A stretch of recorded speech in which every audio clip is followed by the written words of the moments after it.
When I was making this video, I wanted to feature the T800, for the T800 projects a lot of strength, a lot of power. The first thing you see him do is he's this naked male figure, and he's ripping people apart and punching holes. He demands, "I demand your clothes," and he doesn't do it, and just rips you apart, rips a guy's heart out, and then someone stabs him, and he has a shell of flesh over him, so it bleeds, but it projects not only unbeatable strength, that in every encounter of an altercation the Terminator gets into, the human being that crosses path with the Terminator is destroyed or immediately overpowered.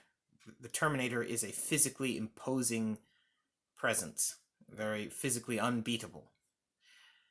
And more so, is inhuman, that its qualities of mind, it has no fear, it does not stop, it doesn't feel pain or get hungry or stop for any reason, it does not hesitate, its qualities of mind, its circuitry are inhumanly fast, the conductivity, the metal machines, even if the human being was strong enough, metal. And that's a very important to what this is discussing here. You see, the mighty Thor is the god of strength and healing and oak trees and thunder and war, such. But Thor represents very much the earth. He was known for being of flesh and blood, made from the ground, made to be of flesh, infinitely strong god of strength. But this is why Thor has a hammer, because no matter how strong you are, infinitely strong, Thor still needs tools, because the flesh has inherent limitations. You need fire and metal. And the question, and that's really what the Terminator represents, what if man had to fight its own tools? What if the power that man is dependent on when it uses tools turned against it? And that's what the Terminator represents, that he is a walking hammer. He's a walking, thinking bag of hammers, a walking furnace, walking fire. And the question of the Terminator is, did man create something greater than itself? If man were to face its tools, would they lose? Now, obviously, if you have a man with a hammer versus someone else, well, you're going to die. He's going to hit you, and steel will kill you. But there's a question of flesh versus machine, which is greater. Another film starring, I believe, Arnold Schwarzenegger was Conan the Barbarian. And in it, there was a scene that was referred to as where a man, I think an adversary of Conan's, again, another character who portrays great power, strength over other people, exceptional physical strength, the riddle of steel. And he says, I'll tell you what the answer to the riddle of steel is. And that is that steel is not strong. Flesh is strong. Flesh is strong. And then he demonstrates this by having one of his acolytes step off of a precipice and leap to their death on his command, conveying that the devotion of people, their will, their feelings, their beliefs, and their behaviors are what craft weapons. They control the world. They do everything, and therefore give power that is greater than weaponry. Essentially, the idea is that it inherently, to make something, the builder of something is inherently greater than the creation. That regardless of steel's advantage of physical rigidity and toughness, power, that the complexity of life, that it took, that by the slimmest of chances, that it could form on its own, that by the slimmest of chances the power of language could accumulate, so that people could leave legacy, could refine the dirt, could locate and refine and tell other people where to drag up the minerals and refine them, and refine clay to then hold this, to then melt that, and then purify this, and then build this tool to conquer those people, to get this idea prevalent so that those people will want to do this and find that, to build this, to build that, to then have this institution that has this font, press this button, to press this, turn on this machine, press this icon, this program, this tab, this button, this font, this grammar, language, tone, wording, capitalization, everything to create a form, press this additional function and printer and program and dialog box and button to print and the paper take, and every little action to take a paper out of a printer has its own physical small technique you have to know so that it doesn't push the paper back in to pull it out without ripping it, like all of these things just to then find a person of the right race, of the right gender, of the right type, of the right classification, similarity to yourself but not too different, and then intimidate him just enough to be like everyone else,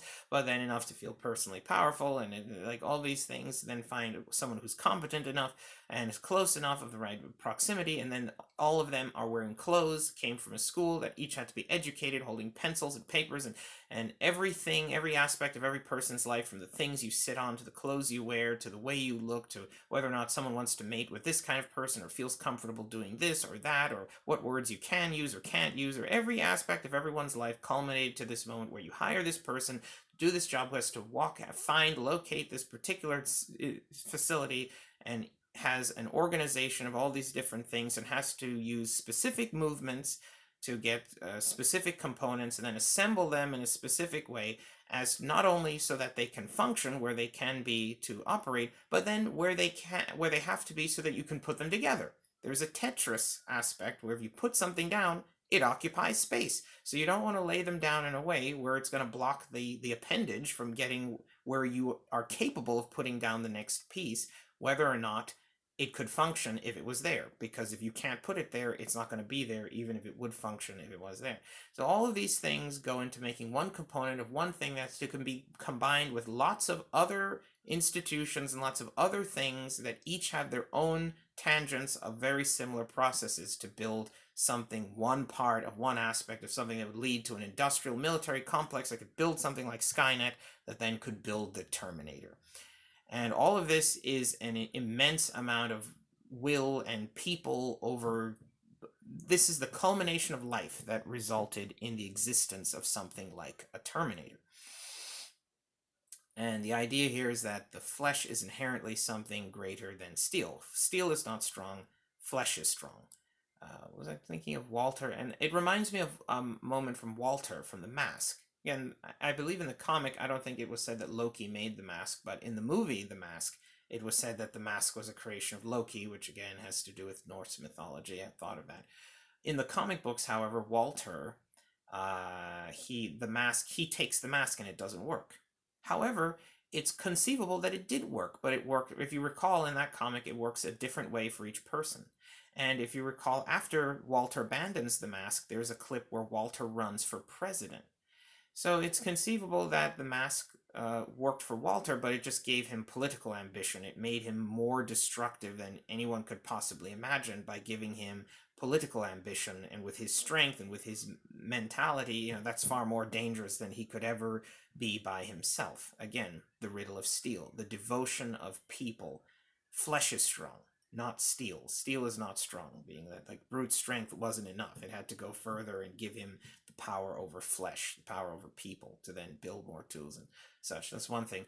Another thing that I'd like to speak of regarding the power of flesh, being that Thor is not a man. He is a god. He's a god. He's a god of strength. He represents, and very much, that blonde-haired, blue-eyed, huge Nordic muscular potency of life sort of character, like Odin, the god of like the son of God kind of character, who has the natural ability to make everything work well on his own naturally. He represents the power, and he's the god of healing. He represents the power of health, of life, not necessarily health, but of the power of life to recreate itself. He's a very flesh-heavy character. And another piece of information that I find pertinent to this, that I was thinking of when I was making this, was a moment from Dragon Ball Z, Meta-Cooler, Cooler's Revenge, or some such thing like that. And in it, Cooler, who was killed by Goku, or hurt by Goku at some point, thrown into the sun, had actually survived in some form and become a cyborg.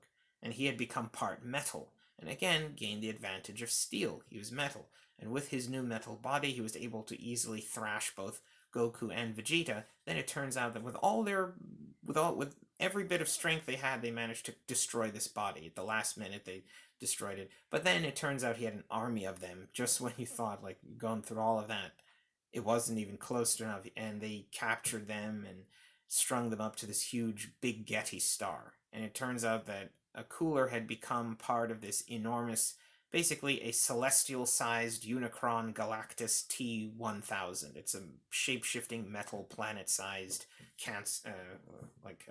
planet-devouring machine of some sort. And Cooler used this to create the army of Metacoolers to then attack Goku and Vegeta.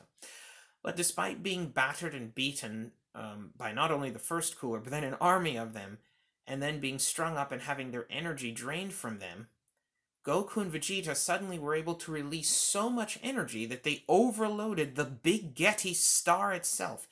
How did that happen?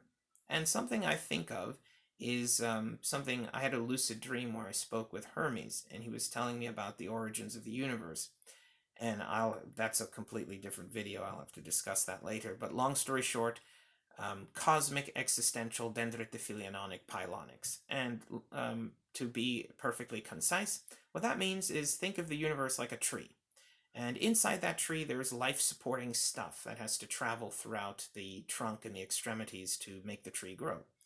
If you have a lot of it at the beginning, the base of the tree where it's concentrated at first, the seed the roots are going to be big and they're going to be strong and they're going to be the kind that can support a big trunk that supports long branches right? And not only that, but because of that also, the further this energy goes throughout the tree and can reach more of the tree before the tree becomes too large and the energy can no longer reach the ends and the ends stop growing. The more the tree grows, the closer the tree gets to the point where it starts bearing the fruit. Let's say the fruit are the things that are valuable in life, the things that would be valuable to us or interesting. And the furthermore it grows beyond that, the more possibilities, the more types of fruit, maybe vegetables, maybe other things, who knows, everything that the universe is capable of. The more of this fundamental energy you have, the more good stuff happens. The more the possibility that you could reach something good. So you want more of this energy. And that's what Thor is. He's the god of healing. He's the god of thunder, lightning. He's the god of raw, masculine. I don't know of authority, if Thor has something to do with that, but it's not something I'm overlooking. I thought of it in this case. And basically what cosmic existential dentritifiliannonic pilonics means is that if you put enough raw gung-ho it, as Hermes said, it was Apollo's methodology to medicine, gung-ho it, you just drive it so much energy that it forces all these things to happen. And that's essentially what Goku and Vegeta did, that let's say an organism is a small branch on that tree. The universe in reality is like that tree, and a living thing forms when a small amount of energy causes a small little branch to grow. And then when the energy can no longer reach that little bit of branch, stops the branch growing, it then starts to once it stops expanding, its potential to expand then starts to settle and transform and get sacrificed to turn into a specific kind of thing, in this case an organism, and furthermore a living human being, and then living things reproduce and recreate themselves. Now, of course, once you lose that potential to expand, if you put the energy capable that would have allowed the tree to expand before, now it will destroy the branch, it will burn it up. It's in a form where there would have to be a special force to restore its raw potential to then expand again before it could do that. Now you just first of all destroy the organism and then destroy the material and turn it into oblivion.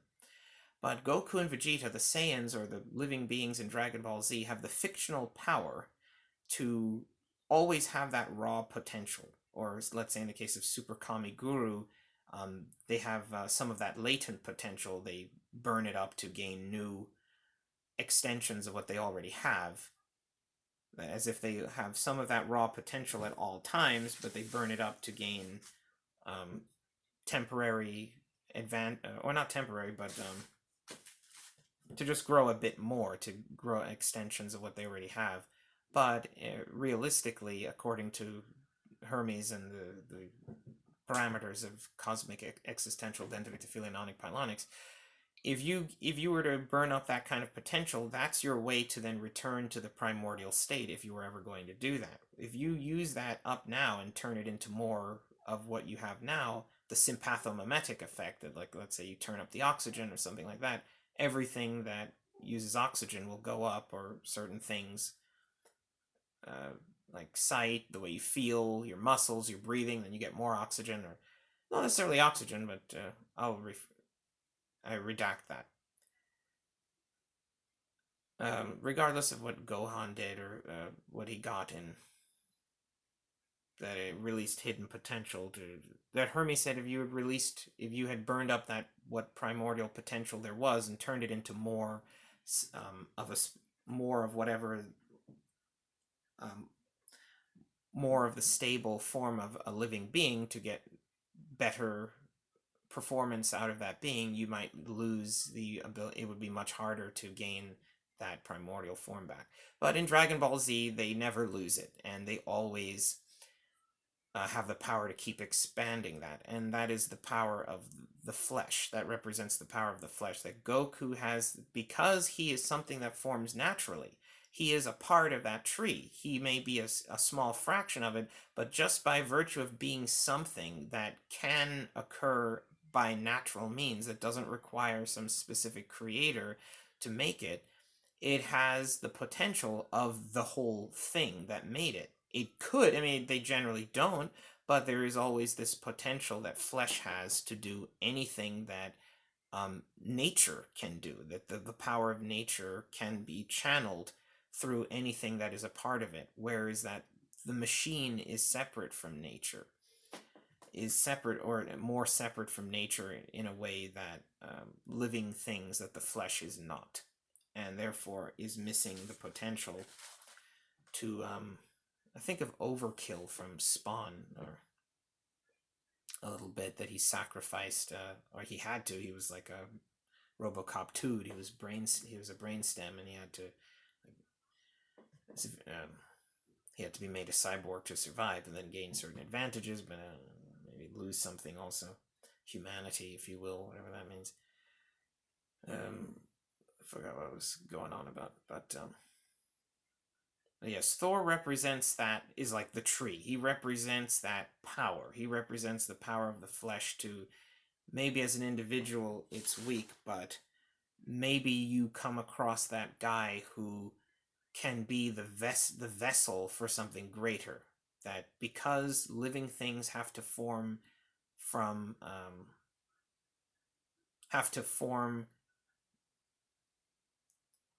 form by a process that makes everything else as well, it is capable of deriving power from everything else. It is compatible, and it can, the power from anything else in the universe could go through that being, even though it usually doesn't. Whereas a machine cannot do that. It is not made of the stuff that operates in the way that lets it draw power from other things. I think of the Russian sleep experiment.